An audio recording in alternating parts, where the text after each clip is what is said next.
नमस्कार दोस्तों, मैं हूं आरती प्रजापति यूट्यूब चैनल पर आप सभी का हार्दिक स्वागत करती हूं।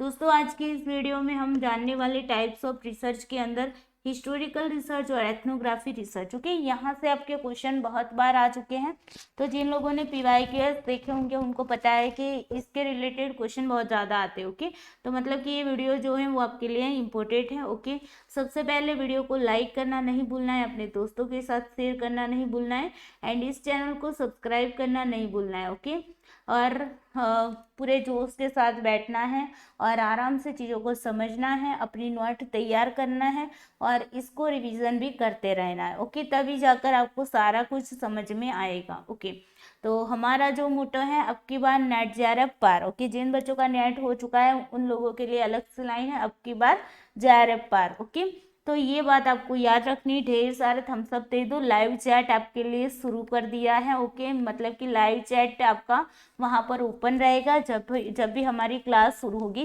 उस टाइम। ओके, तो आप लाइव चैट के अंदर आपका कोई भी मतलब कि डाउट रहता है तो लाइव चैट के अंदर लिख सकते हो। अदरवाइज आप बाद में क्लास को देखते हैं तो कमेंट बॉक्स आपके लिए खुला है, तो कमेंट बॉक्स में आप कमेंट कर सकते हैं। ओके, तो चलिए ढेर सारे थम्स अप दे देना। आई होप आप लोग बहुत सारे थम्स अप दे देंगे, बिकॉज आपको पता है कि आपके थम्स अप जो है वो मेरे लिए मोटिवेशन का काम करता है। ओके, चलिए चलते हैं।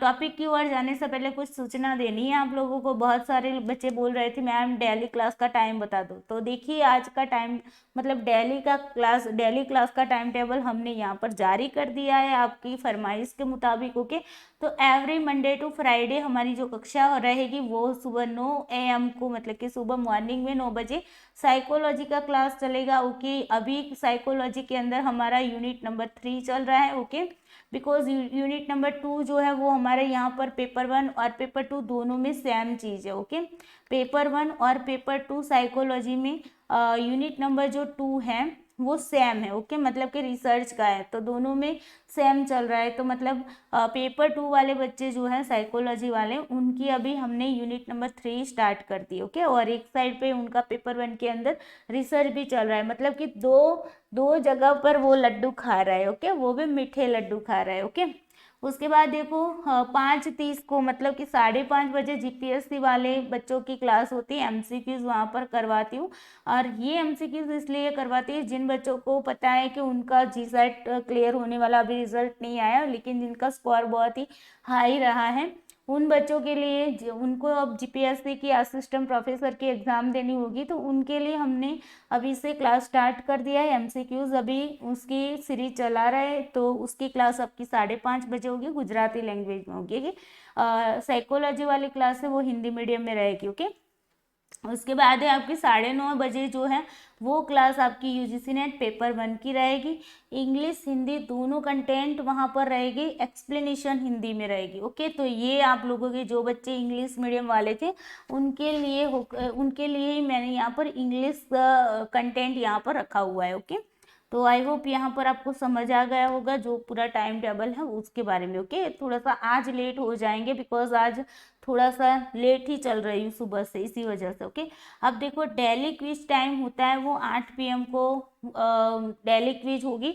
ओके, उसका जो ग्रुप का लिंक है उसके लिए आपको मुझे पर्सनल मैसेज करना पड़ेगा। ओके, और उसके लिए मेरी जो टेलीग्राम आईडी है @ करना है आपको, और कैपिटल A पहले लिखना है, फिर आरती। ओके, आरती ऐसे लिखना है, और उसके बाद 22288। ओके, इस तरीके से ये मेरी टेलीग्राम आईडी है, वहाँ पर आप मुझे मैसेज कर सकते हो। ओके, वहाँ पर आप मुझे मैसेज करोगे, उसके बाद मैं आपको जो डेली क्विज होता है उसके अंदर आपको ऐड करूँगी। ओके, अदरवाइज यहाँ पर आपको टेलीग्राम चैनल की जो लिंक है, जहाँ पर आपको क्विज की लिंक और आपको वीडियो की लिंक प्रोवाइड की जाएगी, उसकी जो लिंक है टेलीग्राम चैनल की वो आपको डिस्क्रिप्शन में मिल जाएगी। ओके, तो वहाँ पर आपको डिस्क्रिप्शन पर जाकर लिंक पर क्लिक करके या तो फिर उसको कॉपी करके टेलीग्राम में पेस्ट कर देना है, तो आप वहाँ पर ज्वाइन हो जाओगे। ओके, उसके बाद एवरी सैटरडे टू संडे की बात करते हैं। ओके, तो सैटरडे टू संडे का जो प्लान है, तो यूजीसी नेट पेपर 1 वालों के लिए कोई डिफरेंस नहीं, वहाँ पर 9:30 बजे उनकी कक्षा होगी।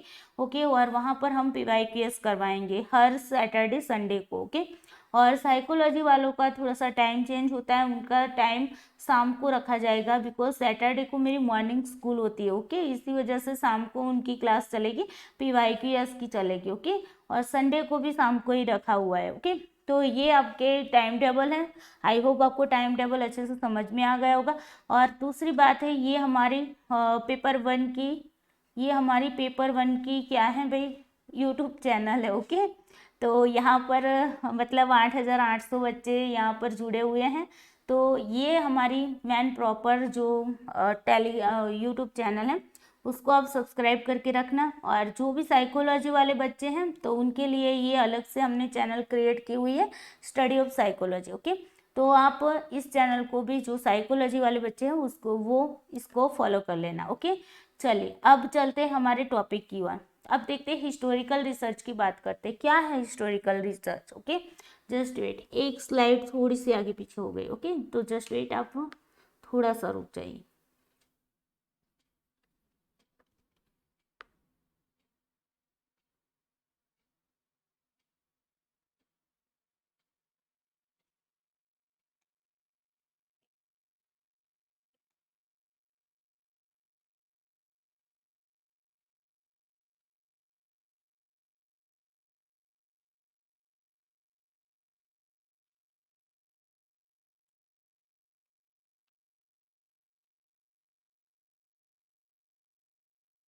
ओके, चलें।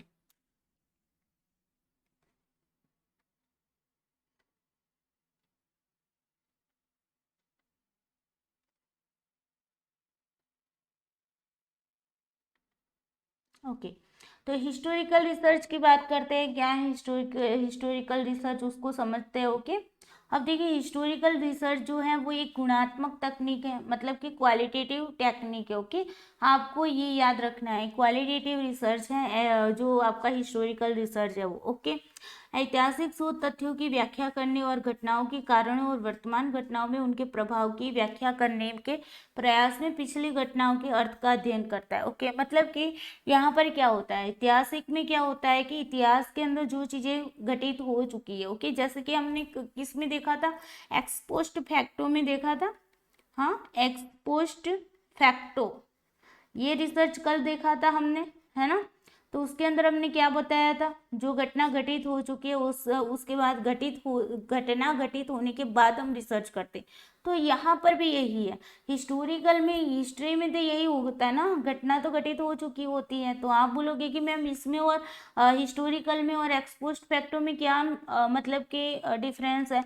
तो एक्सपोस्ट फैक्टो जो है ना, उसके अंदर जो भी घटना घटित होती है ना, वो मतलब कि बहुत ही पुरानी नहीं होती है, मतलब कि बहुत ही मतलब अभी अभी बनी हुई होती है। ओके, जबकि हिस्टोरिकल रिसर्च के अंदर क्या होती है, पुरानी घटनाएं होती है। जैसे कि मान लो प्लासी का युद्ध, बक्सर का युद्ध। ओके, या फिर किसी, मान लो कि चंद्रगुप्त मौर्य के बारे में अगर आप स्टडी कर रहे हो। ओके, तो ये पुरानी घटना है, तो बहुत पुरानी घटना यहाँ पर होती है।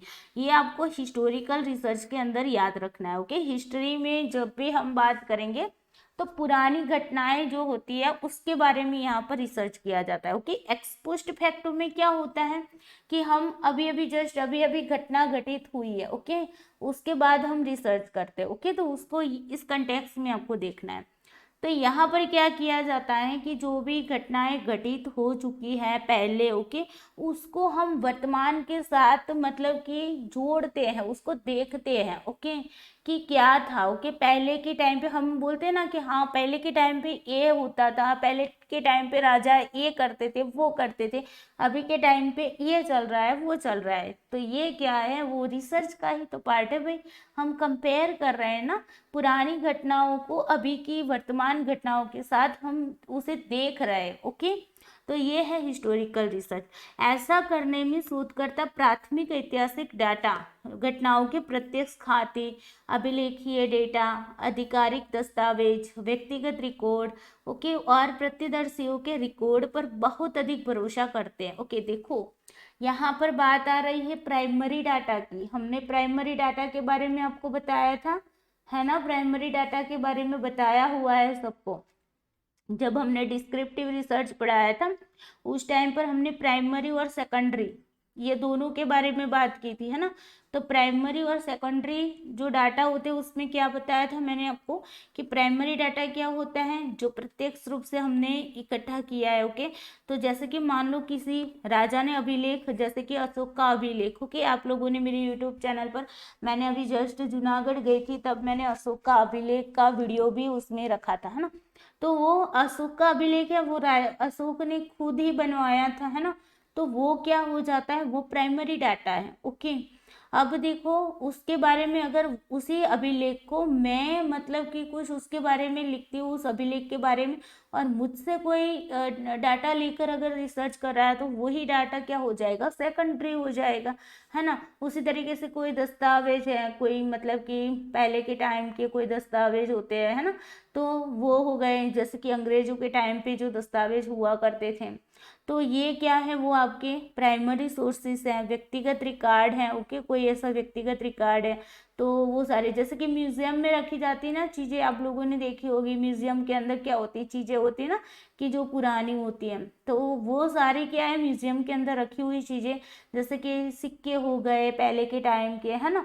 तो ये सारी चीज़ें क्या है, वो आपकी प्राइमरी डाटा है। ओके, अब देखो उन पर ज़्यादा यकीन किया जाता है हिस्टोरिकल रिसर्च में, बिकॉज वहाँ से हमें प्रॉपरली इंफॉर्मेशन मिलती है, प्राइमरी डाटा से ही हमें जानकारी जो मिलती है वो सही सही जानकारी मिलती है। ओके, और माध्यमिक ऐतिहासिक डाटा मतलब कि किसको बोलते हैं, secondary historical data, secondary data जिसको बोलते हैं। ओके, तो सेकेंडरी डाटा के अंदर क्या होती है, उन व्यक्तियों की जानकारी जो घटना को नहीं देखते, मतलब कि जिन्होंने देखा नहीं, मान लो कि मैंने देखा नहीं और मैं उनके बारे में बता रही हूँ, तो वो सेकेंडरी डाटा हो रहा है। ओके, उदाहरण के लिए देखते पाठ्य पुस्तक, हमारे पास जो पाठ्य पुस्तक आते हैं उसके अंदर हम हिस्ट्री को पढ़ते हैं कि नहीं पढ़ते, कि हाँ अंग्रेजों हमारे टाइम, हमारे यहाँ भारत में आए थे, ये हुआ था, उन्होंने ये किया था, वो किया था, है ना। लॉर्ड मैकॉले आया और अंग्रेजी शिक्षण के लिए उन्होंने मतलब कि लोगों को कहा। ओके, तो अंग्रेजी शिक्षण पर उन्होंने भार दिया। तो ये सारी चीज़ें क्या है, हमने तो देखी नहीं ना कि लॉर्ड मैकॉले आया था, या फिर हमने तो देखा नहीं कि गांधी जी ने सत्याग्रह किस तरीके से किया है ना। तो हम क्या करते हैं, किसी ने हमें सुनाया है और हमने सुना है, जैसे कि मान लो पाठ्य पुस्तक में बताया गया हो, या फिर कोई न्यूज़पेपर में बताया गया हो, या फिर कोई एनसाइक्लोपीडिया में दिया हुआ हो, विश्वकोश के अंदर दिया है, उन्हीं इंफॉर्मेशन को हम लेकर क्या करते, उसके बारे में जानकारी इकट्ठा करते, तो वो हो जाती है आपकी secondary data. Okay, primary data क्या हो सकती है कि मान लो कि अगर हम गांधी जी पर रिसर्च कर रहे हैं, तो गांधी जी की बुक है सत्य के प्रयोग, है ना, सत्य के प्रयोग, अगर उनकी ये सत्य के प्रयोग जो है ना वो गांधी जी ने खुद ने लिखी है, उनकी आत्मकथा यहाँ पर ऐड की हुई है। ओके, तो उन्होंने खुद ने लिखी, अगर मैं इन्हीं सत्य के प्रयोग की बुक को लेकर अगर मैं रिसर्च कर रही हूँ, तो ये सत्य के प्रयोग क्या है, मेरे लिए प्राइमरी डाटा है। क्या है, प्राइमरी डाटा। बट मान लो कि किसी ने सत्य के प्रयोग के बेस पर कोई नई बुक लिख दी, ओके, गांधी जी के बारे में कोई नई बुक लिख दी, और उस बुक को मैं अगर रीड करके रिसर्च कर रही, तो ये जो बुक है मेरे लिए क्या हो जाए, भले ही सत्य के प्रयोग में से ही उन्होंने डाटा को लिया है, लेकिन लिखा तो उन्होंने, मतलब लिखा तो गांधी जी ने नहीं है ना वो दूसरी किताब के अंदर। तो यहाँ पर तो ऑथर अलग चेंज हो गए, जिन्होंने लिखा था, है ना, जिनकी कहानी है, जिन्होंने खुद लिखा है, तो वो तो प्रॉपरली आपके पास प्योर डाटा होगी। लेकिन यहाँ पर कोई और लिखता है तो उसके अंदर सब्जेक्टिविटी आ जाएगी, तो ये आपके सेकेंडरी डाटा हो जाएंगे। ओके, तो हिस्टोरिकल रिसर्च के अंदर हम प्राइमरी डाटा और सेकेंडरी डाटा को सोर्सेज के रूप में यूज तो करते हैं। ओके, प्राइमरी डाटा और सेकेंडरी डाटा को क्या करते हैं, सोर्सेज के रूप में यूज करते हैं, बट सबसे ज़्यादा हम किसको इम्पोर्टेंस देते हैं, तो प्राइमरी डाटा को देते हैं। ओके, तो ये बात आपको याद रखनी, बिकॉज यहाँ पर हम हिस्ट्री के रिलेटेड चीज़ें देख रहे हैं, तो वहाँ पर प्राइमरी डाटा जो होंगे ना वो हमें परफेक्ट इंफॉर्मेशन देगा। ओके, उसके बाद आगे देखते हैं, तो ऐतिहासिक स्रोत डेटा, बाहरी आलोचना, स्रोत की वास्तविकता या उनकी वैधता का सत्यापन, और आंतरिक आलोचना, स्रोत के अर्थ की खोज। ओके, तो यहाँ पर दो चीजें आपको एक तो देखने को मिलेगी, एक्सटर्नल क्रिटिसिज्म, ओके, और दूसरा है इंटरनल क्रिटिसिज्म। तो ये आपको याद रखना है, एक्सटर्नल क्रिटिसिज्म और इंटरनल क्रिटिसिज्म क्या है। तो यहाँ पर एक्सटर्नल क्या होगा, बाहरी जो भी वैलिडिटी होगी, ओके, जो चीज़ें होगी उसको हम एक्सटर्नल बोल देंगे। और इंटरनल क्या होगा कि उसका जो सोर्सेस है, आप जो सोर्सेस यूज कर रहे हैं उसका मीनिंग क्या है, ओके। तो ये इंटरनल उसके अंदर की बात हो गई, ओके, और ये एक्सटर्नल है वो उसके बाहर की बात है। तो अगर आपको डायरेक्टली पूछा जाए कि ऐसा कौन सा रिसर्च है जहाँ पर एक्सटर्नल क्रिटिज्म और इंटरनल क्रिटिज्म का यूज होता है, तो आपको डायरेक्टली बता देना है हिस्टोरिकल रिसर्च के अंदर, ओके। तो ये बात है यहाँ पर। और ऐतिहासिक अनुसंधान के समय और स्थान आयाम है, ओके। तो यहाँ पर क्या होता है, टाइम और प्लेस यहाँ पर मतलब कि देखा जाता है, ओके। क्या हम देखते हैं ना कि हाँ इस समय के अंदर ये राजा आया था, ओके, यहाँ पर आया था। तो ये सारी चीजें क्या हम बोलते हैं कि हाँ पहले अंग्रेज अंग्रेज थे वो इस टाइम पर भारत में इस जगह पर आया था, तो ये प्लेस और टाइम यहाँ पर मेंशन किया जाता है, ओके। अब देखो साधारण कालक्रम को ऐतिहासिक शोध नहीं माना जाता, ओके। जो सिंपल क्रोनोलॉजी उसको हम ऐतिहासिक शोध नहीं मानते, ओके, क्योंकि घटनाओं के अर्थ की व्याख्या नहीं करता है, ओके। हम सिंपल से कालक्रम होता है, क्रोनोलॉजी होती है, उसको हम ये नहीं कह सकते, कंसिडर नहीं कर सकते कि हिस्टोरिकल रिसर्च है, ओके। यहाँ पर घटना क्या होती है, पुरानी होती है। इवेंट जो होती है वो ओल्ड होती है, पुरानी होती है। हमने यही बताया आपको, परिकल्पना की यहाँ पर जरूरत नहीं पड़ती। बस ये एक पॉइंट को आपको याद रखना है, ओके। आपको अगर पूछा जाएगा, ये क्वेश्चन पूछा भी गया है यहाँ पर, ओके, कि ऐसा कौन सा रिसर्च है जहाँ पर हाइपोथेसिस की ज़रूरत नहीं पड़ती, मतलब कि हाइपोथेसिस बनाने की ज़रूरत नहीं पड़ती, ओके।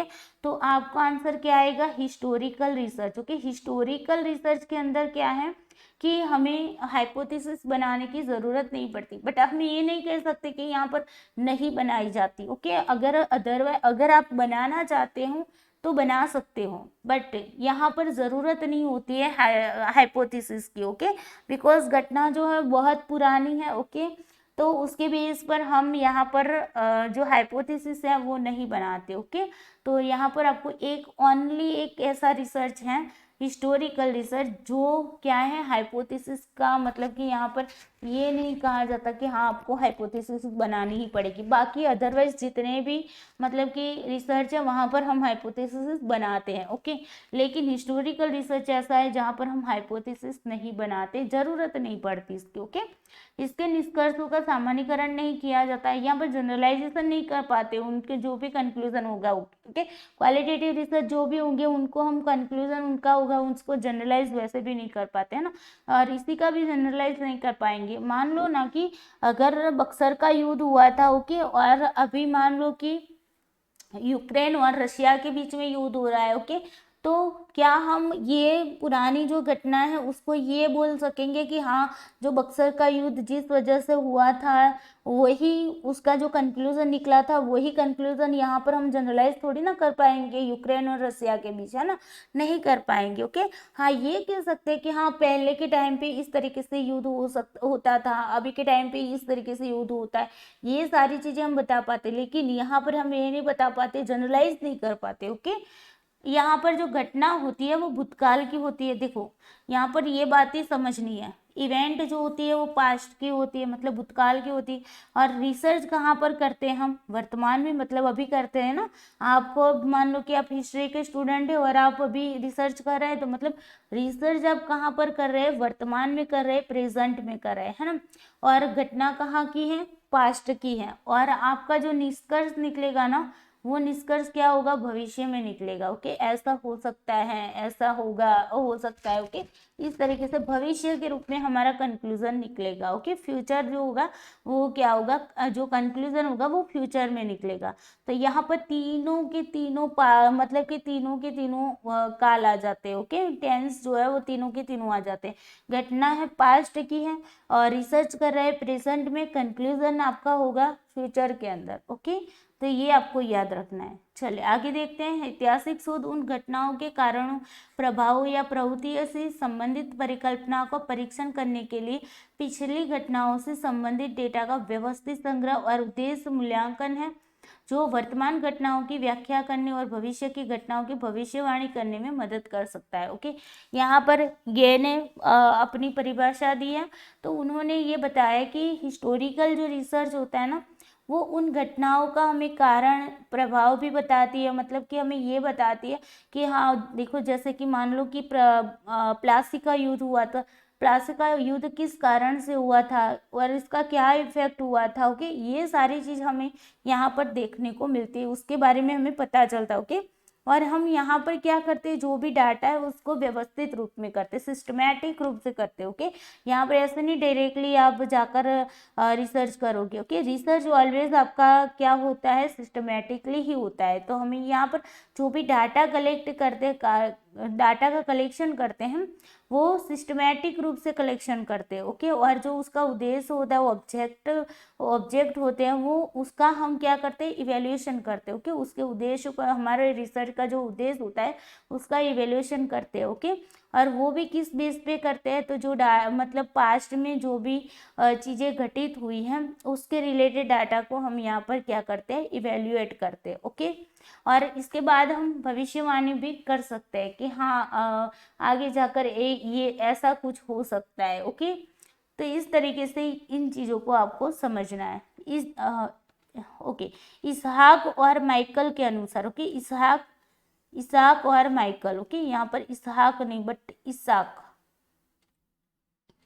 इसहाक और माइकल के अनुसार ऐतिहासिक शोध में विशेष परिकल्पनाओं के संबंध में अक्सर तथ्यों को स्थापित करने और रक्षात्मक निष्कर्ष तक पहुंचने के लिए साक्ष्य एकत्र करने, मूल्यांकन करने, सत्यापित करने और संश्लेषित करके अतीत को व्यवस्थित और निष्पक्ष रूप से पुनर्निर्माण करना शामिल है। ओके, यहाँ पर जो परिकल्पना की बात की जा रही है ना, वो हाइपोथेसिस की बात हो रही है, लेकिन हाइपोथेसिस के बेस, मतलब कि हम हाइपोथेसिस की जगह पर हम क्या कर सकते हैं कि उनके जो फैक्ट्स है, ओके, उनको स्थापित करने के लिए, या फिर हम जो भी कंक्लूजन है, निष्कर्ष है, ओके, उस तक पहुंचने के लिए हम क्या करते हैं, साक्ष्य एकत्र करते हैं। ओके, मतलब कि जो भी साक्षी होते हैं ना, उसके मतलब कि जो डाटा होते हैं उसको इकट्ठा करते हैं। ओके, और उसका मूल्यांकन भी करते हैं और उसको सत्यापित कर, मतलब कि वो वेरीफाई भी वहाँ पर हम करते हैं उनको। ओके, कि क्या सच में ये चीज़ थी कि नहीं। ओके, तो उसको वेरीफाई करते हैं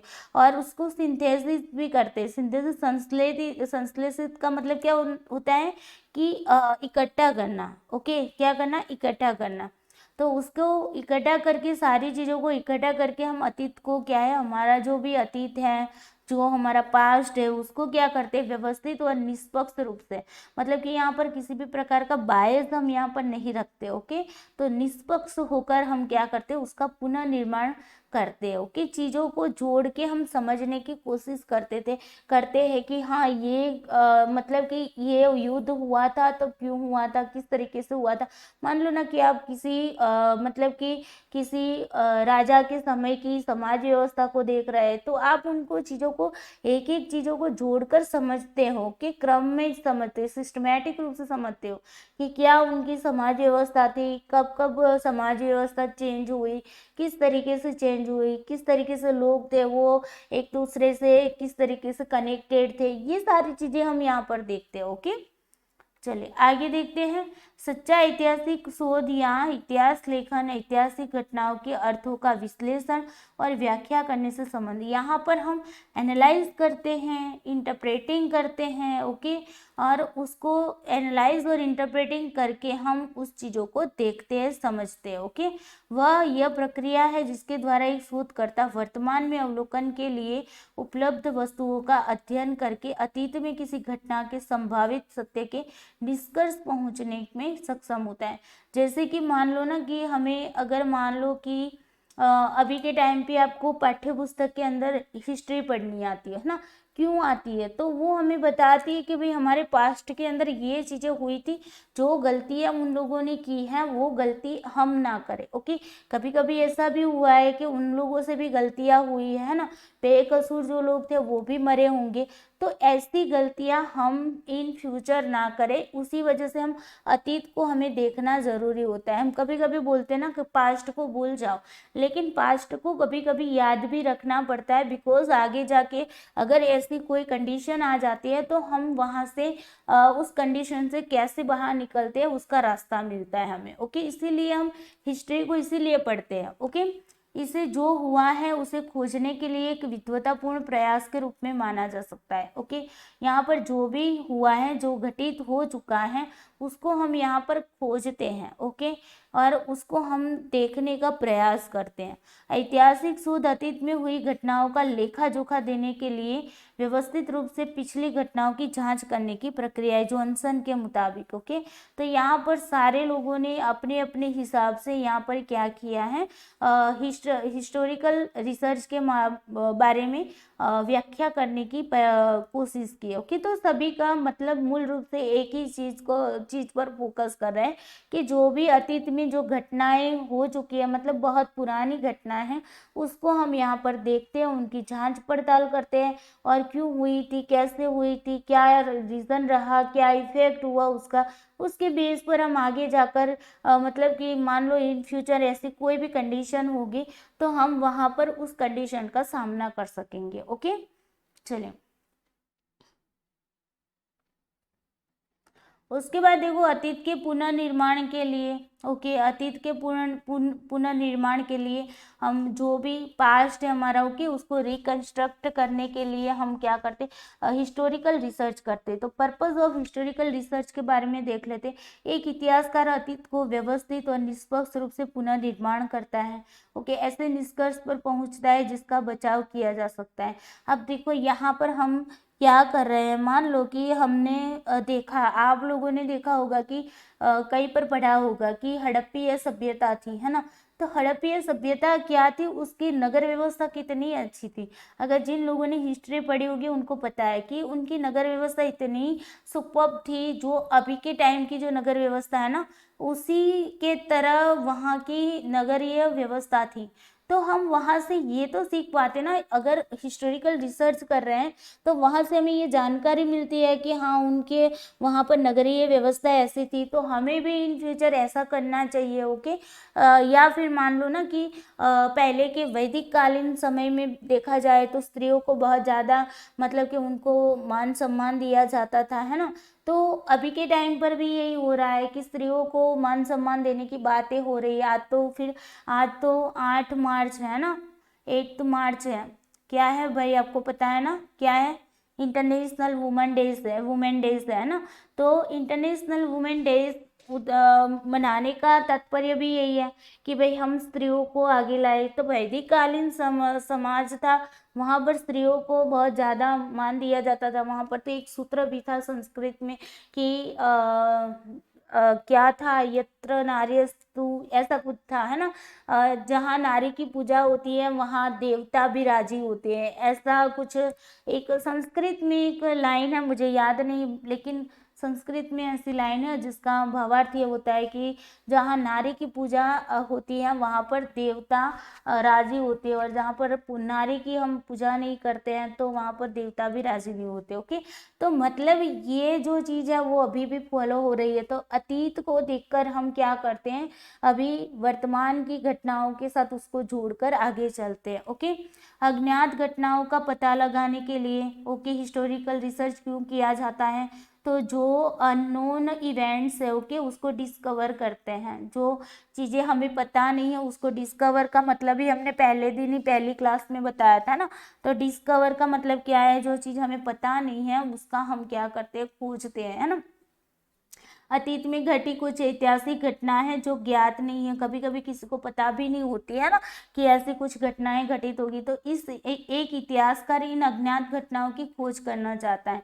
जो भी हिस्टोरिकल रिसर्च करने वाला जो भी रिसर्चर है वो क्या करेगा, इन अतीत में जो ऐसी घटनाएं घटित है जो लोगों तक नहीं पहुंची है, जो जिनके बारे में लोग नहीं जानते हैं, तो उनके बारे में लोग जाने उसके लिए भी हिस्टोरिकल रिसर्च किया जाता है। ओके, घटनाओं के महत्व को समझने के लिए, कौन सी घटना क्यों हुई, किस तरीके से हुई, क्या इफेक्ट हुआ, क्या उसका मतलब कि रीज़न रहा था, इन सारी चीज़ों को समझने के लिए भी हम क्या करते हैं, हिस्टोरिकल रिसर्च करते हैं। देखिए जैसे कि ऐसी महत्वपूर्ण घटनाएं हो सकती है जो किसी संगठन से रिलेटेड हो, कोई आंदोलन हो, कोई स्थिति हो, उसको एक इतिहासकार द्वारा अध्ययन किए जा रहे व्यक्ति को आकार देने के लिए जिम्मेदार हो सकते हैं। ओके, आप लोगों ने देखा होगा कि गांधी जी ने अपने स्वराज के लिए आंदोलन किए थे, सत्याग्रह किया था ना।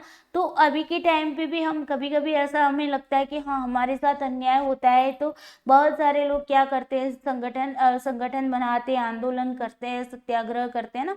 तो ये सारी चीज हम कहाँ से सीखे हैं? अतीत से तो सीखे हैं, अतीत ही हमें सिखाता है ना। अतीत के बेस पर हम अपनी लड़ाई खुद लड़ते हैं, अन्याय के सामने लड़ सकते हैं, है ना। तो इसी के लिए भी हम हिस्टोरिकल रिसर्च करते हैं। ओके, उसके बाद देखिए किसी संगठन, आंदोलन, स्थिति के संदर्भ का पता लगाने के लिए कोई ऐसा संगठन है, कोई ऐसे आंदोलन हुए, कोई ऐसी स्थिति थी जिसके बारे में, जिसके संदर्भ का हम पता लगाते। ओके, तो अतीत का पता लगाने और व्याख्या करने के लिए एक इतिहासकार का उद्देश्य क्या होता है? किसी संगठन, आंदोलन, अध्ययन की जा रही स्थिति के संदर्भ की तलाश करना। मतलब कि क्या ऐसे क्या क्या संदर्भ, मतलब कि किसके, इसके कंटेक्स्ट में, ऑर्गेनाइजेशन के कंटेक्स्ट में, मूवमेंट के कंटेक्स्ट में, सिचुएशन के कंटेक्स्ट में हम चीज़ों को समझना चाहते हैं। ओके, उसको एक्सप्लोर करते हैं, उसको एक्सप्लेन करते हैं। ओके, पास्ट में जो चीज़ें बनी है उसको। ओके, उसके लिए भी हम क्या करते हैं? हिस्टोरिकल रिसर्च करते हैं। भूतकाल के प्रश्नों के उत्तर खोजने के लिए, भूतकाल में जो क्वेश्चन मार्क रह गया उसके आंसर खोजने के लिए, जैसे कि वो मूवी आई थी ना, कौन सी आई थी, बाहुबली। तो पहला पार्ट आया, उसके अंदर लास्ट में एक क्वेश्चन मार्क खड़ा हो गया, कटप्पा ने बाहुबली को क्यों मार डाला, है ना। कटप्पा ने बाहुबली को क्यों मार डाला? बाहुबली तो उसको बहुत प्यारा था, फिर भी क्यों मार डाला? तो यहाँ पर भी भूतकाल के ऐसे बहुत सारे क्वेश्चन है, उसके उत्तर खोजने के लिए भी हम क्या करते हैं? हिस्टोरिकल रिसर्च करते हैं। अतीत के बारे में कई सवाल है जिनके जवाब हम खोजना चाहते हैं। ओके, कभी कभी हमें ये भी सवाल खड़ा होता है हमारे मन में कि क्या हमारी शुरुआत कहाँ से हुई थी, है ना। किसने ये सारी वर्ण व्यवस्थाएं बनाई होगी, किसने इतने पार्ट बनाए होंगे कि भाई ये जो है वो शूद्र में आते हैं, ये लोग वैष्णव में आते हैं। ओके, ये लोग क्षत्रिय में आते हैं, ये लोग ब्राह्मण में आते हैं। तो ये सारी वर्ण व्यवस्था किसने बनाई होगी? ऐसा बहुत सारे क्वेश्चन है हिस्ट्री के अंदर अगर देखा जाए तो, जिसके हमारे पास कोई सवाल ही नहीं है, जवाब ही नहीं है ना। तो ऐसे क्वेश्चन के उत्तर खोजने के लिए भी हम क्या करते हैं? हिस्टोरिकल रिसर्च करते हैं। ओके, उत्तर जानने से हमें पिछली घटनाओं की समझ विकसित करने में मदद मिल सकती है। ओके, उसके बाद आगे देखते हैं, एडवांटेज की बात करते हैं हिस्टोरिकल रिसर्च की। तो शोध अध्ययन की स्थिति में शारीरिक रूप से शामिल नहीं होता है। यहाँ पर हम शारीरिक रूप से यहाँ पर शामिल नहीं होते, मतलब कि जो चीज़ घटित हो चुकी है उसके बाद हम उसका मतलब कि क्या कर रहे हैं? रिसर्च कर रहे हैं ना। प्रयोगकर्ता विषय बातचीत का कोई खतरा नहीं है। यहाँ पर हमें बातचीत तो करनी होती ही नहीं है, बिकॉज हमारे पास यहाँ पर क्या होता है कि दस्तावेज होते हैं, कोई डॉक्यूमेंट्स होते हैं। ओके, उसके बेस पर कोई बुक्स होती है, कोई अभिलेख होता है। ओके, उन चीज़ों के माध्यम से हम यहाँ पर रिसर्च करते हैं ना। तो दस्तावेज शोधकर्ता द्वारा स्थित होते हैं, डेटा एकत्र किया जाता है और निष्कर्ष दृष्टि से बाहर निकाले जाते हैं। ओके, यहाँ पर हम सारी चीजें जो है वो क्या है भाई, मतलब कि खुद जाकर तो घटना को देखते नहीं प्रत्यक्ष रूप से, है ना। तो यहाँ पर हम क्या करते हैं? जो चीज़ें मतलब कि हमारे पास अवेलेबल है, जो सोर्सेज अवेलेबल है, उसी के बेस पर हम डाटा को कलेक्ट करते हैं। ऐतिहासिक पद्धति अन्य शोध विधियों की तुलना में अपने दृष्टिकोण में बहुत अधिक सिंथेटिक और उदार है। ओके, ऐतिहासिक रिकॉर्ड का पता लगाने और अन्य पद्धतियों द्वारा प्राप्त निष्कर्षों का परिणाम परीक्षण करने के लिए कई अन्य विषयों से अवधारणाएं और निष्कर्षों का उपयोग करना होता है। ओके, अब देखो यहाँ पर हिस्टोरिकल मेथड में हम क्या करते हैं? अन्य जो मेथड होती है उसकी तुलना में ये जो होती है ना वो बहुत ही उदार होती है। ओके, और इसका जो भी रिकॉर्ड का पता अगर हमें लगाना है तो हम क्या करते हैं? और अन्य पद्धति द्वारा हम जो भी निष्कर्ष है उसका हम यहाँ पर मतलब कि अलग अलग मेथड से यहाँ पर देखते हैं चीज़ों को। ओके, अब देखो लेखक यहाँ पर आगे कहते हैं, लेखक मतलब यहाँ पर जिन्होंने ये परिभाषा दी है उनके बारे में, कि अकेले या डेटा संग्रह और विश्लेषण की अन्य सहायक तकनीकों के संयोजन में उपयोग की जाने वाली कई विधियां पर्याप्त रूप से प्रदर्शित कर सकती है। ओके, यहाँ पर हम जो भी डाटा को कलेक्ट करते हैं, एनालिसिस करते हैं, ओके, तो उसके लिए हम अन्य सहायक तकनीकों का भी उपयोग करते हैं। ओके, स्थिति या चर के बीच संबंध वर्तमान में मौजूद है। ओके, यहाँ पर क्या होता है कि स्थिति जो सिचुएशन है और जो भी वेरिएबल है उनके बीच का जो रिलेशनशिप है, ओके, सिचुएशन एंड वेरिएबल्स के बीच का जो रिलेशनशिप है वो वर्तमान में मौजूद होता है। मतलब कि उन दोनों के बीच में सिचुएशन और वेरिएबल के बीच में मतलब कि रिलेशन होता है, लेकिन ऐतिहासिक सत्यापन के बिना इन निष्कर्षों की दृढ़ता और स्थायित्व हमेशा संदिग्ध रहेगा। ओके, तो यहाँ पर हमें ऐतिहासिक रूप से मतलब उसको वेरीफाई करना होगा। अगर हिस्टोरिकल वेरिफिकेशन के बिना ये जो क्वेश्चन, ये जो चीज़ें हैं वो क्वेश्चन मार्क बनकर ही रह जाएगी। ओके, तो उसके लिए हमें हिस्टोरिकल रूप से उसको वेरिफिकेशन भी करना होगा। ओके, उसके बाद आगे देखते हैं कि शायद किसी भी अन्य शोध पद्धति से अधिक ऐतिहासिक शोध पुस्तकालय अध्यक्षों के एक संदर्भ प्रदान करते हैं। यहाँ पर क्या होता है कि हम सबसे ज़्यादा मतलब कि बुक्स को ही यहाँ पर देखते हैं। ओके, जो भी हिस्टोरिकल रिसर्च होता है वो लाइब्रेरी का हम यूज़ करते हैं, बिकॉज ये बहुत, आप लोग भी समझ सकते हो ना कि हिस्ट्री की बुकें ही आपको मिलेगी, या फिर कोई अभिलेख मिल जाएगा, या फिर कोई सिक्के मिल जाएंगे, दस्तावेज मिल जाएंगे। ओके, तो उसके लिए आपको लाइब्रेरी का यूज़ करना पड़ेगा या फिर कोई म्यूज़ियम का यूज़ करना पड़ेगा। ओके, तो इन्हीं चीज़ों से आप क्या कर सकते हो, इसका मतलब कि डाटा कलेक्ट कर सकते हो। ओके, संदर्भ को समझने से भी समाज में अपने कार्यों को पूरा करने में सक्षम हो सकते हैं। ओके, उसके बाद लाइब्रेरियनशिप में महिलाओं की स्थिति के अध्ययन के लिए समाज में उनकी ऐतिहासिक जड़ों को समझने के साथ साथ एक पेशे के रूप में लाइब्रेरियनशिप की स्थापना की आवश्यकता होगी। इसी तरह भारत में विश्वविद्यालय के पुस्तकालय अध्यक्षों की स्थिति की जांच के लिए संदर्भ स्थापित करने की आवश्यकता होगी। ओके, इतिहास की समझ के माध्यम से ही कोई उस वातावरण की सराहना कर सकता है। ओके, देखो लाइब्रेरी में जाएंगे तभी पुस्तक मिलेंगे। ओके, तो लाइब्रेरी का भी इसके अंदर मतलब कि हिस्टोरिकल रिसर्च अगर आपको करना है तो आपको लाइब्रेरी का यूज़ करना ही करना होगा। ओके, तो ये भी एक उसके लिए एक क्या हो जाता है कि एक एडवांटेज है कि जहाँ पर लाइब्रेरी का यूज़ किया जा सकता है। ओके, उसके बाद यहाँ पर आगे देखते हैं कि मानववती, यहाँ पर लिमिटेशन की बात करते हैं तो मानववती ऐतिहासिक शोध का विषय है। ओके, मतलब कि अतीत में, ओके, मतलब कि पास्ट में बनी हुई घटनाओं का यहाँ पर मतलब हम रिसर्च करते हैं। यह ध्यान दिया जाना चाहिए कि अतीत को केवल उन अवशेषों के माध्यम से जाना जा सकता है जो शोधकर्ता के लिए उपलब्ध हो। के हमें ये भी ध्यान देना चाहिए कि रिसर्चर के पास जो चीज़ें अवेलेबल हो सकती हैं, ऐसे अवशेष जो हैं जो अवेलेबल हो सकते हैं उसी पर आप यहाँ पर रिसर्च कर सकते हो कि इस प्रकार अतीत की अब सीधे उसके द्वारा जांच नहीं की जा सकती। ओके, मतलब कि आप ना डायरेक्टली उसकी जांच नहीं कर सकते, जब तक आपके पास सोर्सेस अवेलेबल नहीं है तब तक आप डायरेक्टली यहाँ पर जांच नहीं कर सकते। ये एक इसकी लिमिटेशन है, सोर्सेस होना जरूरी है, चाहे वो प्राइमरी डाटा हो या सेकेंडरी, और मोस्टली हम प्राइमरी डाटा पर ही ज़्यादा फोकस करते हैं हिस्टोरिकल रिसर्च के अंदर। ओके, एक शोधकर्ता अतीत को फिर से लागू नहीं कर सकता। ओके, उसी अतीत को हम फिर से लागू नहीं कर, हम अगर चाहे कि चलो बक्सर का युद्ध हम दोबारा से करवाएंगे तो क्या होगा, बिल्कुल भी नहीं होगा, है ना। वो राजा कहाँ से लाएंगे, वो प्रजा कहाँ से लाएंगे, वो सैन्य कहाँ से लाएंगे, है ना। तो ये हम दोबारा से इसको नहीं करवा सकते। ओके, ये उसकी एक लिमिटेशन है। लेकिन प्रयोगात्मक अनुसंधान के विपरीत केवल इसकी व्याख्या कर सकते हैं, हम इसकी व्याख्या कर सकते हैं, उसको हम इंटरप्रेट कर सकते हैं, लेकिन उसको हम री इनेक्ट नहीं कर सकते, अगेन दोबारा से उसको खड़ा नहीं कर सकते उन घटनाओं को, उन चीज़ों को। ओके, इतिहास में व्यक्तिपरकता का एक अंतर्निहित तत्व होता है, इसलिए किसी भी महत्वपूर्ण विषय पर अंतिम सत्य कभी नहीं लिखा जा सकता। ओके, इतिहास के अंदर हम किसी भी चीज़ के लिए अंतिम सत्य कभी नहीं लिख सकते। ओके, बाद के इतिहासकार संदर्भ के विभिन्न फ्रेम, नई रुचियों और नए अनुमानों के साथ काम करेंगे। अब देखो क्या होंगे कि आज आपने इतिहास के बारे में कुछ बता दिया, आप लोग हिस्ट्री वाले बच्चे जो होंगे ना उनको पता है कि वो लोग ना बहुत सारी बुक पढ़ते हैं, मेरे घर में भी हिस्ट्री वाले स्टूडेंट है। ओके, तो मेरे हस्बैंड है, उनका सब्जेक्ट हिस्ट्री है, तो वो ना बुक पढ़ने बैठते हैं ना, तो मुझे ऑलवेज बोलते हैं, डेली बोलते हैं कि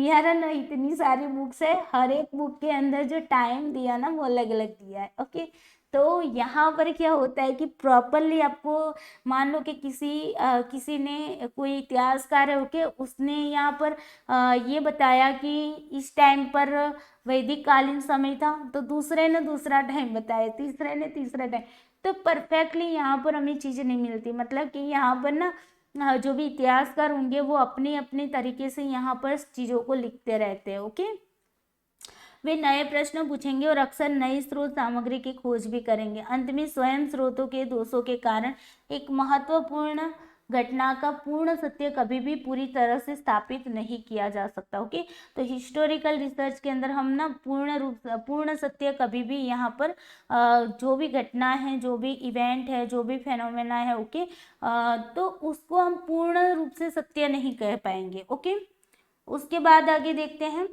तो नई पीढ़ी और अन्य राष्ट्रीयता हमेशा नई अंतर्दृष्टि और ऐतिहासिक अनुसंधान अतीत की नई व्याख्याओं की पेशकश करने के लिए तैयार रहेगी। अब देखो, नई जो भी पीढ़ियाँ आएगी वो क्या करेंगी, वो पिछले जो अतीत में जो घटना घटित हुई है उसके बेस पर वो कुछ नया करेगी, है ना।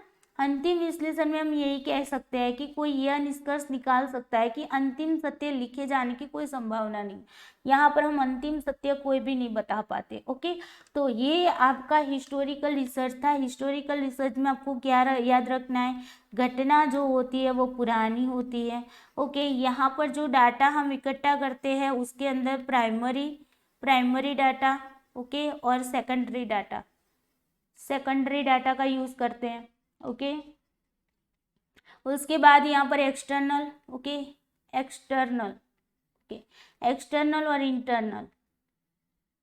ओके, तो एक्सटर्नल समीक्षा और इंटरनल समीक्षा का यूज होता है। ओके, ये आपको याद रखना है।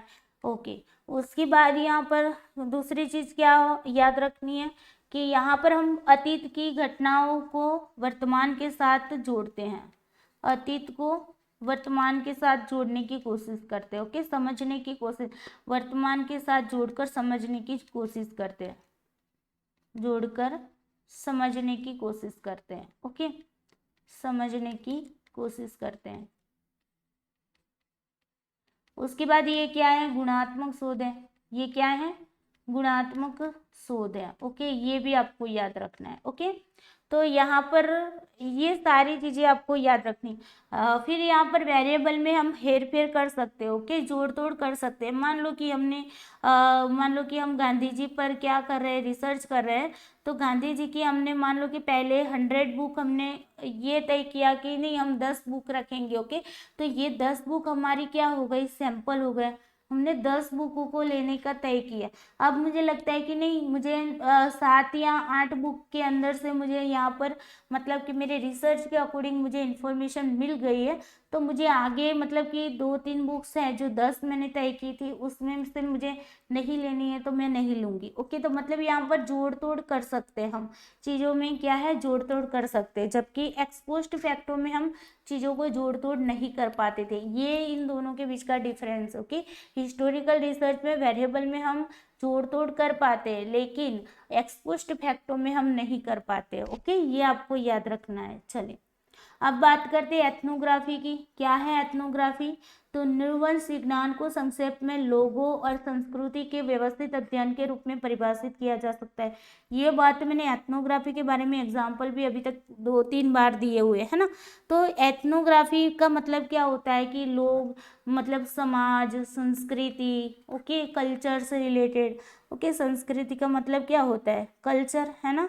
तो कल्चर से रिलेटेड जो रिसर्च होता है उसी को बोलते हैं एथनोग्राफी। ओके, अब यहाँ पर ये सांस्कृतिक घटनाओं का पता लगाने के लिए डिज़ाइन किया जाता है। ओके, कल्चर के मतलब कि कल्चर की जो इवेंट है उसका पता लगाने के लिए हम क्या करते हैं, यहाँ पर रिसर्च करते हैं, जहाँ शोधकर्ता अध्ययन के विषय के दृष्टिकोण से समाज को देखता है। ओके, यहाँ पर क्या करता है, जो भी रिसर्चर होता है वो अध्ययन के विषय के दृष्टिकोण से समाज को देखने की कोशिश करता है। यह एक समूह की संस्कृति को रेखांकन और लिखित रूप में प्रस्तुत करने का एक साधन है। ओके, यहाँ पर हम कल्चर को दिखाते हैं कि क्या कल्चर रहा है। ओके, मतलब कि कैसा कल्चर है, जैसे कि पंजाब का कल्चर है वो अलग होगा, है ना, पंजाब का कल्चर अलग होगा, गुजरात का कल्चर अलग होगा। ओके, गुजरात का कल्चर अलग होगा। फिर उसी तरीके से मान लो वेस्ट बंगाल का कल्चर अलग होगा। तो हर एक जगह का हर एक का कल्चर, हर एक संस्कृति का अलग अलग कल्चर होगा, है ना। तो यहाँ पर जो अलग अलग कल्चर है उसको समझने की कोशिश की जाती है। ओके, और लिखित रूप में उसको प्रस्तुत करने का एक साधन है एथनोग्राफी। लिखित रूप में हम उसको क्या करते हैं, यहाँ पर प्रस्तुत करते हैं। ओके, नृवंश वैज्ञानिक गुणात्मक शोध पद्धति, ये क्या है आपकी क्वालिटेटिव रिसर्च। ओके, यहाँ पर लिखा हुआ है क्वालिटेटिव रिसर्च मेथड है। ओके, अब देखो जहाँ शोधकर्ता अपने वास्तविक जीवन के वातावरण में एक अध्ययन के प्रतिभागियों का निरीक्षण करते हैं और या उनके साथ बातचीत करते हैं। अब देखो यहाँ पर हमने क्या एग्जाम्पल दिया था, एथनोग्राफी में क्या दिया था, हम किसी कल्चर का अगर हमें क्या करना है, रिसर्च करना है, तो हम क्या करेंगे, वहाँ पर जाएंगे, है ना, और वहीं पर उनके साथ रहेंगे और उनके कल्चर का मतलब कि ऑब्जर्वेशन करेंगे, लोग कैसे रहते हैं, किस तरीके से अपने रीति रिवाजों को समझते हैं। ओके, तो ये सारी चीज़ें हम वहाँ पर पार्टिसिपेंट करके ऑब्जर्वेशन करके हम चीज़ों को क्या करते हैं, लिखते हैं यहाँ पर। ओके, उनके सामने नहीं लिखते हैं, उनके सामने तो सिर्फ ऑब्जर्वेशन ही करते, और वो भी उनको पता नहीं होना चाहिए। ओके, उनको पता हुए बिना हम क्या करते हैं, ऑब्जर्वेशन करते हैं। हाँ, कुछ चीज़ें ऐसी भी आ जाती है जिनके बारे में हमें उनको बताना पड़ता है कि हम रिसर्च कर रहे हैं, तो हमें ये जानकारी चाहिए। ओके, तो वो चीज़ जब आपको बताने वाली चीज़ आती है तो आपको वहाँ पर उनका ट्रस्ट भी जीतना पड़ता है, उनको ट्रस्ट भी दिलाना पड़ता है कि हाँ आप जो भी इंफॉर्मेशन देंगे उसको हम बाहर किसी को भी नहीं बताएंगे, ये हम तक सीमित रहेगा, हमारे रिसर्च तक ही सीमित रहेगा। ओके, तो इस तरीके से हमें उनको ट्रस्ट भी देना होता है। ओके, उसके बाद बात करते हैं, ये शुरू में नृविज्ञान के क्षेत्र में लोकप्रिय था, लेकिन अब तो सोशल साइंस के अंदर भी ये एक बहुत ही मतलब कि वाइड रेंज के अंदर ये काम कर रहा है। ओके, तो पहले क्या होता था कि सिर्फ वो एथ्रोपोलॉजी के अंदर ही काम करता था, लेकिन अब क्या हो रहा है कि सोशल साइंस में भी इसका यूज होने लगा है।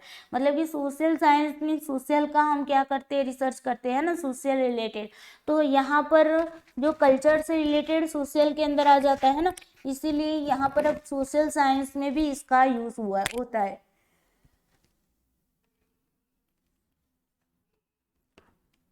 इसके बाद देखते हैं कि एक अच्छे शोधकर्ता की आवश्यकता तब होती है जब लक्षित दर्शकों के साथ उनके वास्तविक जीवन के वातावरण का अवलोकन और बातचीत करते हैं। हम यहाँ पर क्या करते हैं कि उनके पास जाकर वास्तविक रूप में यहाँ पर डाटा कलेक्ट करते। ओके, तो इनका रियल लाइफ एनवायरनमेंट में जाकर हम क्या करते हैं, चीज़ों को समझते हैं, उनसे बातचीत करते हैं, उनका ऑब्जर्वेशन करते हैं और फिर डाटा को इकट्ठा करते हैं। ओके, नृवंश विज्ञान अध्ययन आमतौर पर साक्षात्कार, ओके, ऑब्जर्वेशन, इंटरव्यू करते हैं, हम मुलाकात करते हैं, इंटरव्यू मतलब मुलाकात करते हैं, पार्टिसिपेंट ऑब्जर्वेशन करते हैं। ओके, पार्टिसिपेंट ऑब्जर्वेशन क्या होता है कि वहाँ पर जाकर रहकर उनके साथ रहकर हम ऑब्जर्वेशन करते हैं, उसी को बोलते हैं पार्टिसिपेंट ऑब्जर्वेशन, है ना। और सर्वे के माध्यम से भी हम क्या करते हैं, एथनोग्राफी रिसर्च करते हैं। ओके, तो एथनोग्राफी रिसर्च कौन कौन से, हम इंटरव्यू के माध्यम से कर सकते हैं, उनका इंटरव्यू लेकर भी कर सकते हैं, या फिर पार्टिसिपेंट ऑब्जर्वेशन करके भी हम क्या करते हैं, उनका रिसर्च करते हैं, और सर्वे करके भी हम क्या कर सकते हैं, उनका रिसर्च कर सकते हैं। ओके, चलिए आगे देखते हैं, व्हाट इज एथनोग्राफिकल रिसर्च। एथनोग्राफिकल रिसर्च क्या है, तो इसे दृश्य प्रपंच शोध कहा जाता है। दृश्य प्रपंच का मतलब क्या होता है, दृश्य का मतलब क्या होता है, विजुअल। ओके, विजुअल का मतलब हम वहां पर देखते हैं और उसके बेस पर रिसर्च करते हैं। ओके, तो ये जो रिसर्च है वो कैसा होता है, हम प्रत्यक्ष रूप में जाके वहाँ पर ऑब्जर्वेशन करके हम यहाँ पर रिसर्च करते हैं। ओके, मानव जातीय शोध किसी जाति, किसी जनजाति, आदिवासी पर किया जाता है। ओके, किसी कास्ट पर करते हैं, किसी ट्राइब पर करते हैं, ट्राइबल पर करते हैं। ओके, जनजाति होती है। ओके, या फिर कोई आदिवासी जनजाति पर सबसे ज्यादा किया जाता है एथनोग्राफिकल रिसर्च। ओके, फिर एथनोग्राफिकल रिसर्च है उसकी शुरुआत किसने की थी, तो हेराल्ड गारफिनकेल ने की थी। किसने की थी, हेराल्ड गारफिनकेल ने की थी। ओके, डायरेक्टली क्वेश्चन आ भी सकता है। ये जो रिसर्च है वो क्वालिटेटिव रिसर्च है, वो तो मैंने आपको बता दिया। विषय विशेषज्ञ की आवश्यकता पड़ती है। अब देखो विषय विशेषज्ञ की आवश्यकता कैसे पड़ती है, यहाँ पर एक्सपर्ट की कैसे आवश्यकता पड़ती है। तो देखो यहाँ पर जब भी हम मान लो कि मैं वेस्ट बंगाल में जाकर क्या कर रही हूँ, रिसर्च कर रही हूँ, तो मैं यहाँ पर गुजरात की हूँ। ओके, मैं यहाँ पर गुजरात की हूँ। अब देखो मैं गुजरात की हूँ तो मुझे मतलब कि गुजराती लैंग्वेज आती है, मुझे वेस्ट बंगाल की बंगाली लैंग्वेज आती नहीं है, तो मैं क्या करूँगी, वहाँ जाऊँगी तो कैसे उनकी चीज़ों को, उनकी बातों को समझूंगी, है ना। तो उसके लिए क्या होना चाहिए, मुझे उसकी मतलब कि लैंग्वेज आनी चाहिए। फिर वहाँ के लोगों का मतलब कि तौर तरीका क्या है वो मुझे पता होना चाहिए। ओके, तो मतलब मैं यहाँ पर जहाँ पर भी मैं रिसर्च करना चाहती हूँ वहाँ की चीज़ों के बारे में मुझे पता होना चाहिए, मैं उन चीज़ों के बारे में एक्सपर्ट होनी चाहिए, तब जाकर मैं वहाँ पर उस कल्चर का क्या कर सकती हूँ, रिसर्च कर सकती हूँ। ओके, तो यहाँ पर विषय विशेषज्ञ की आवश्यकता पड़ती है। ओके, एक्सपर्ट की ज़रूरत पड़ती है। एक जाति दूसरे जाति के साथ तुलना की जाती है। गुजरात की मान लो ना कि कोई जनजाति मैंने ले ली, गुजरात की कोई जनजाति ले ली, और वही जनजाति अगर वेस्ट बंगाल में भी है, तो मैं इन दोनों के बीच में कंपैरिजन कर सकती हूँ कि गुजरात के लोग ऐसे हैं और वेस्ट बंगाल के लोग ऐसे हैं। तो जनजातियों की जातियों के दो जाति हैं, उनके बीच में हम क्या करते हैं, कंपेयर कर सकते हैं। ओके, तुलनात्मक शोध भी कहा जाता है इसको, कि कंपेरेटिव रिसर्च भी इसको कहा जाता है। ओके, उसके बाद अवलोकन किया जाता है, उसका यहाँ पर ऑब्जर्वेशन करते हैं, वो तो मैंने आपको बताया, ऑब्जर्वेशन के बेस पर ये आपका पूरा का पूरा रिसर्च है। कार्यकलापों का ऑब्जर्वेशन किया जाता है, क्या उनकी एक्टिविटीज है लोगों की। ओके, किस तरीके से वो रहते हैं, किस तरीके से खाते हैं, किस तरीके से अपने रीति रिवाजों को मतलब कि पूरा करते हैं, किस तरीके से उत्सव को मनाते हैं, किस तरीके का वो लोग कैसे घर में रहते हैं। ओके, किस तरीके के घर बनाते हैं, ये सारी चीज़ें जो हैं वो कल्चर से रिलेटेड जितनी भी चीज़ें आएगी वो सारी आपकी एथनोग्राफिकल रिसर्च के अंदर आएगी। ओके, घटना घटते समय, यहाँ पर घटते समय विषय विशेषज्ञ की ज़रूरत पड़ती है। जो भी घटना मतलब कि हो रही है उस टाइम पर विषय विशेषज्ञ की ज़रूरत पड़ती है।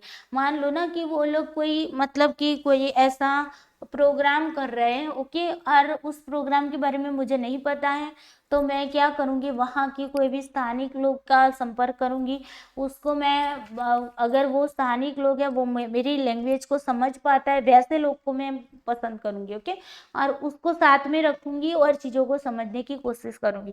यहाँ पर हम एक एग्जाम्पल लेते हैं, मान लो कि हमारे जो प्रधानमंत्री हैं, ओके, हमारे इंडिया के जो प्रधानमंत्री हैं वो अगर मान लो कि स्पेन में जा रहे हैं। ओके, स्पेन जा रहे हैं, तो स्पेन में वो वहाँ पर जाएंगे तो स्पेन की जो स्पेनिश लैंग्वेज है वो हमारे प्रधानमंत्री को आती नहीं, और स्पेनिश लोग हैं उनको हमारी मतलब हिंदी लैंग्वेज आती नहीं है ना। तो अब क्या होगा, अब कम्युनिकेशन तो करना पड़ेगा ना दो देशों को एक दूसरे के साथ, तो यहाँ पर कम्युनिकेशन कैसे होगा, तो हमारे प्रधानमंत्री क्या करेंगे, उनके साथ एक ऐसे पर्सन को लेकर जाएंगे जो स्पेनिश लैंग्वेज भी जानता हो और हिंदी लैंग्वेज भी जानता हो। ओके, तब जाकर वहाँ पर जाएंगे उनको लेकर, और फिर यहाँ पर स्पेनिश लैंग्वेज में उनके वहाँ के जो भी प्रधानमंत्री है या फिर कोई भी पर्सन है वो कुछ बोलेगा, तो प्रधानमंत्री जी, हमारे प्रधानमंत्री जी क्या करेंगे, उनके पास जो पर्सन लेकर गए ट्रांसलेटर के रूप में, तो उसको बोलेंगे, तो वो क्या करेगा, उस स्पेनिश लैंग्वेज को हिंदी में कन्वर्ट करके हमारे प्रधानमंत्री को बताएंगे बताएंगे कि ये कहना चाहते हैं। फिर हमारे प्रधानमंत्री हिंदी में उस ट्रांसलेटर को कुछ कहेंगे तो ट्रांसलेटर क्या करेगा, उसको स्पेनिश लैंग्वेज में ट्रांसलेट करके स्पेनिश में जो स्पेनिश पर्सन है उसको बताएगा। ओके, तो ये क्या हुआ, मतलब कि यहाँ पर जो कॉन्फ्रेंस हो रही है या फिर कुछ भी हो रहा है, ओके, कम्युनिकेशन करने की ज़रूरत पड़ रही है, वो घटना घटित होती तो उस टाइम ट्रांसलेटर की ज़रूरत पड़ती है ना। तो इसी तरीके से यहाँ पर भी कोई भी घटना घटित होती है तो उस टाइम हमें विषय विशेषज्ञ की ज़रूरत पड़ती है। ओके, उसके बाद देखो की फीचर्स ऑफ एथनोग्राफिक स्टडी। तो एथनोग्राफी का स्टडी जो है उसके फीचर्स क्या है, कैरेक्टरिस्टिक्स क्या है। तो आमतौर पर बहुत कम मामलों पर ध्यान केंद्रित किया जाता है, शायद सिर्फ एक, लेकिन विस्तार से अक्सर पहले से अशिक्षित घटना के साथ काम करना शामिल होता है। हम यहाँ पर जिनके भी साथ काम कर रहे हैं वो अशिक्षित घटना के साथ, मतलब जो जिन घटना के बारे में हमें पता नहीं है वैसी अशिक्षित घटना के साथ हमें काम करना पड़ता है ना। पूर्व निर्धारित परिकल्पनाओं के परीक्षण के बजाय सामाजिक घटनाओं की खोज पर जोर देते। यहाँ पर हम पहले से ही मतलब कि हाइपोथेसिस को ध्यान में नहीं देते, लेकिन हम यहाँ पर क्या करते हैं कि जो भी घटनाएं होती है, सोशल जो भी फेनोमेना होती है उसकी खोज पर हम यहाँ पर जोर देते हैं। ओके, एक हाइपोथेसिस तो बनाते हैं, हाइपोथेसिस हमें क्या करती है, हमें एक प्रॉपर वे बताती है कि हमें आगे क्या करना है। ओके, ये हमें हाइपोथेसिस बताती है। लेकिन यहाँ पर हम क्या करते हैं, सामाजिक घटनाओं पर मतलब सोशल फेनोमेना पर हम सबसे ज़्यादा क्या करते हैं, भार देते, जोर देते हैं। ओके, एक समूह की संस्कृति का बहुत विस्तृत में, यहाँ पर हम विस्तृत में ओके गहराई से और जटिल तरीके से वर्णन करने पर ध्यान देते हैं। ओके, यहाँ पर हम जो भी कल्चर है ओके उस कल्चर को डिटेल्स में और कॉम्प्लेक्स मैनर में हम डिस्क्राइब करने की कोशिश करते हैं, उसको वर्णन करने की कोशिश करते कि हाँ ये कल्चर है, ऐसा था। जैसे कि मान लो ना कि हड़प्पीय सभ्यता के बारे में अगर हम बात करते हैं तो कितना डिटेल्स में हम जानते हैं कि हाँ ये सभ्यता ऐसी थी, इसके लोग ऐसे थे, इनके लोग जो थे वो मूर्ति पूजा में सबसे ज़्यादा मानते थे। ओके, मातृ प्रधान समाज था। ओके, तो डिटेल्स में यहाँ पर इंफॉर्मेशन दी जाती है। ओके, व्यापक फील्ड वर्क में शामिल हो जहाँ डेटा संग्रह मुख्य रूप से साक्षात्कार, हम यहाँ पर इंटरव्यूज करते हैं, कुछ सिंबल्स होते हैं उनके, ओके, उनकी कलाकृतियाँ होती है, ओके, आर्टिफैक्ट्स होते हैं, उनका मतलब कि ऑब्जर्वेशन करते हैं और टिप्पणी और डेटा के कई अन्य स्रोतों द्वारा होता है। यहाँ पर हम जो भी चीज़ें ऑब्जर्वेशन करते हैं, इंटरव्यू करते हैं, ओके, और फिर उनके जो भी प्रतीक होते हैं मतलब सिंबलिंग होते हैं उनके, तो उनको समझने की कोशिश करते हैं, उनकी कलाकृतियों को समझने की यहाँ पर कोशिश करते हैं। ओके, सांस्कृतिक प्रणालियों के अध्ययन के लिए एक समग्र दृष्टिकोण होता है। ओके, मतलब कि यहाँ पर हॉलिस्टिक अप्रोच यूज किया जाता है। ओके, समग्र, यहाँ पर सारी चीजें देखी जाती है। ओके, समग्र चीजों को देखी जाती है। हॉलिस्टिक का मतलब हमने आपको बताया था क्वालिटेटिव रिसर्च के अंदर है ना, समग्र की बात आ जाती है यहाँ पर। ओके, उसके बाद अधिकतम वैधता प्राप्त करने के प्रयास में खोज की प्रक्रिया, निष्कर्ष निकालना और निरंतर पूछताछ करना होता है। यहाँ पर प्रोसेस क्या होती है, हम डिस्कवरी करते हैं, खोजते हैं, ओके, मेकिंग इन्फ्रेंस, ओके, जो भी मतलब कि निष्कर्ष निकालते हैं उसका, ओके, और कंटिन्यूटी इंक्वायरी। ओके, तो कंटिन्यू हम इंक्वायरी करते रहते हैं, पूछताछ करते रहते हैं, वहाँ पर देखते रहते हैं। ओके, सारी चीज़ों को देखते रहते हैं, पूछताछ करते रहते हैं, पार्टिसिपेंट करके ये सारा काम करते हैं। ओके, उसके बाद देखते हैं आगे, skill required for ethnographic study. Okay, अध्ययन में शामिल मुद्दों और तथ्यों की विस्तृत श्रृंखला को समझने के लिए उच्च स्तर की व्याख्यात्मक चपलता की आवश्यकता होती है। यहाँ पर हमारे पास एक चपलता होनी जरूरी होती है, मतलब कि हमें एक रिसर्चर की, तो अगर हम एक रिसर्चर हैं तो हमारे अंदर ये चपलता होनी चाहिए कि हमारे पास इतनी हाई लेवल की चपलता होनी चाहिए कि हम चीज़ों को अच्छे से समझ पाए। ओके, अध्ययन के लिए वैध और विश्वसनीय निष्कर्ष निकालने के लिए शोधकर्ता को निष्पक्ष और पक्षपात रहित होना चाहिए।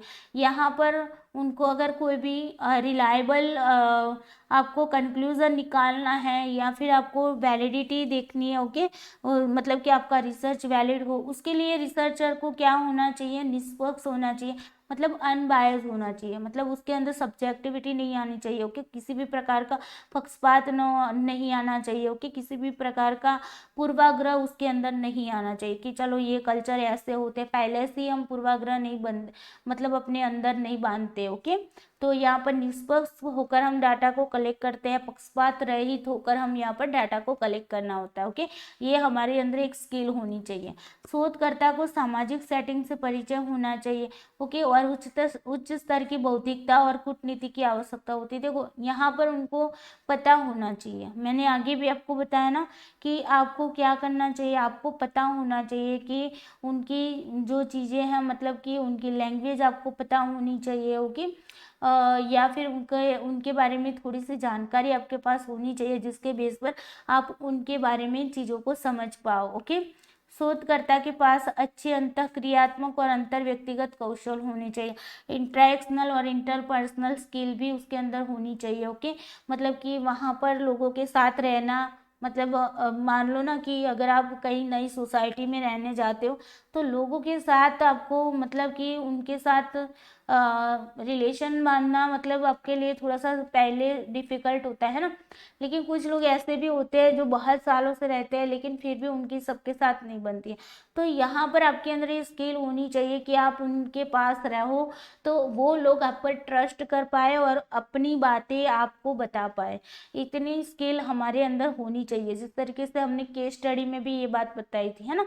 शोधकर्ता को सामाजिक परिवेश की संस्कृति, मूल्य और मानदंडों के प्रति संवेदन होने की आवश्यकता है जिसमें अध्ययन किया जा सकता है, ओके। हम ऐसा नहीं कह सकते, जैसे कि मान लो ना कि उड़ीसा के जो लोग हैं, ओके, मान लो कि वो लोग एग खाते हैं, मतलब अंडे के आइटम खाते हैं, ओके। जबकि हमारे गुजरात के अंदर मोस्टली लोग ऐसे हैं कि अंडे को छूते भी नहीं, है ना। तो अगर मान लो कि मैं जाऊँ उड़ीसा के अंदर और उड़ीसा के वहाँ जाकर मैं अगर उसकी कल्चर की स्टडी करती हूँ तो वहाँ पर मुझे ये नहीं होना चाहिए कि चलो ये तो कितने गंदे लोग हैं, है ना। हमारे लिए तो ये बात है कि अंडा या फिर जो भी नॉन वेजिटेरियन जो चीज़ें हैं तो उससे तो हमें मतलब कि क्या बोलते हैं, उससे तो हमें देखकर भी वॉमिटिंग होती है ना, मतलब कि। तो मैं वहाँ पर जाऊँगी तो मैं वो पूर्वाग्रह अपने अंदर नहीं रखूँगी कि ये लोग कितने गंदे, ये उनका कल्चर है तो वो लोग खाते हैं, हमारा कल्चर है कि हम नहीं खाते, है ना। तो वहाँ पर हमें यहाँ पर संवेदनशीलता होनी चाहिए। हम फिर वहाँ पर कठोरता नहीं बख्शेंगे कि ये लोग तो कितने गंदे हैं, ये लोग तो कितने वो हैं कि ऐसा खाते हैं वैसा खाते हैं। तो ऐसी चीज़ें हमारे माइंड में नहीं आनी चाहिए, ओके। उनके हिसाब से हमें चीज़ों को देखना होगा, हम अपने हिसाब से कुछ भी नहीं देखेंगे, उनके हिसाब से देखेंगे कि वो अपने उनकी जगह पर हमें अपने आप को रखकर देखना होगा, ओके। शोधकर्ता को अनुसंधान नैतिकता के सिद्धांतों से परिचित होना चाहिए, ओके। रिसर्च इथिक्स से भी हमें यहाँ पर परिचित होना चाहिए, ओके। रिसर्च इथिक्स नैतिकता क्या बोलती है, जो चीज़ जैसी है वैसी ही हम उसको एक्सेप्ट करते हैं। फिर ये नहीं बता पाएंगे, हमें ये नहीं बताना चाहिए कि चलो ये कल्चर जो बताता है उसके विपरीत हम कुछ बता दें, तो वो तो हम क्या कर रहे हैं, रिसर्च इथिक्स का भंग कर रहे हैं, है ना।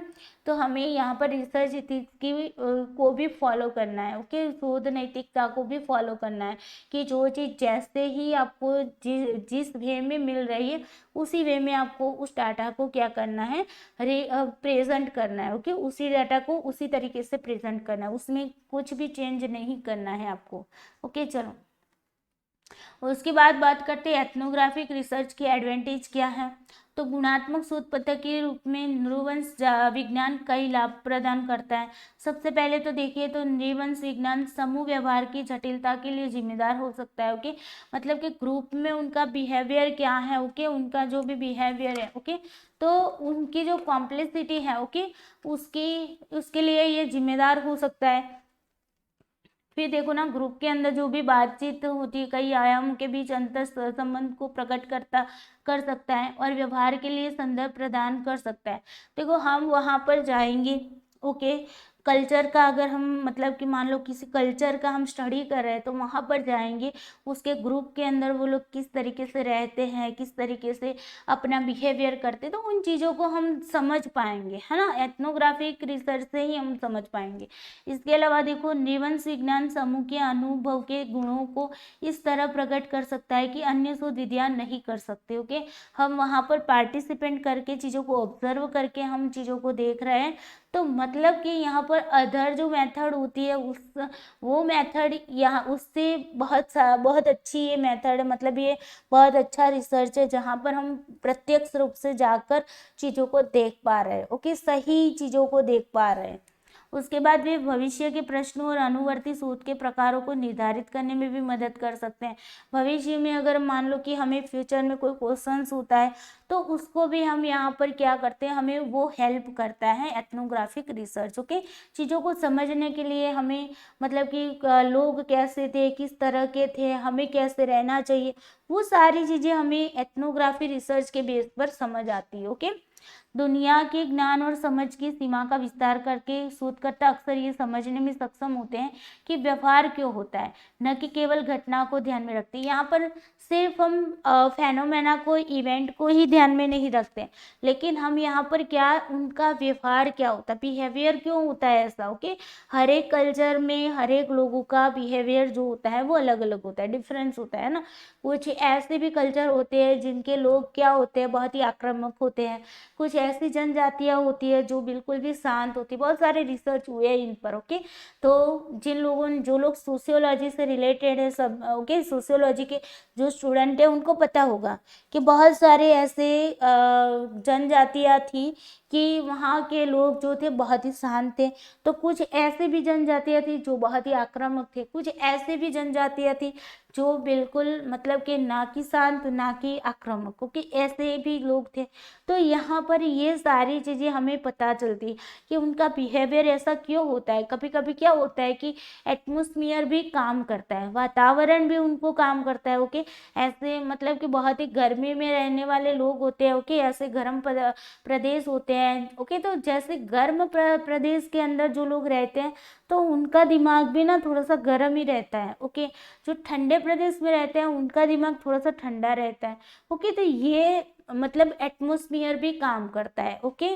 तो यहाँ पर ये सारी चीज़ें हमें समझने में और मिलती है, ओके। एथनोग्राफी रिसर्च से हम सारी चीज़ों को समझ पाते हैं ऐसी। चलो उसके बाद देखिए, उदाहरण के लिए एक मात्रात्मक अध्ययन में पाया जा सकता है कि जिन छात्रों को एक प्रक्रिया पद्धति का उपयोग करके रचना सिखाई जाती है वे उत्पाद पद्धति का उपयोग करके पढ़ाए जाने वाले छात्रों की तुलना में पेपर पर उच्च ग्रेड प्राप्त कर सकते हैं। यहाँ पर एक एग्जाम्पल दिया हुआ है कि क्वांटिटेटिव जो हम स्टडी करते हैं उसके अंदर ऐसा पाया जाता है कि जो भी छात्र होते हैं, जो भी स्टूडेंट होते हैं, ओके, वो एक प्रक्रिया पद्धति का मतलब कि एक मेथड का, प्रोसेस मेथड का उपयोग करके उनको जो रचना सिखाई जाती है, ओके। तो वो प्रोडक्ट मेथड का उपयोग करके पढ़ाए जाने वाले जो छात्रों की तुलना में क्या होता है कि उच्च ग्रेड प्राप्त करते हो, क्या उनको प्रोसेस बताकर, अगर हम चीज़ों को, मान लो कि मैं आपको ये बता दूं, एक हाथी का चित्र बता दूं और आपको बोल दूं कि देखो बेटा ये एक हाथी है, ओके। मैं आप लोगों को इस तरीके से मान लो कि ये मैंने हाथी बनाया, ओके, जस्ट वेट, ओके।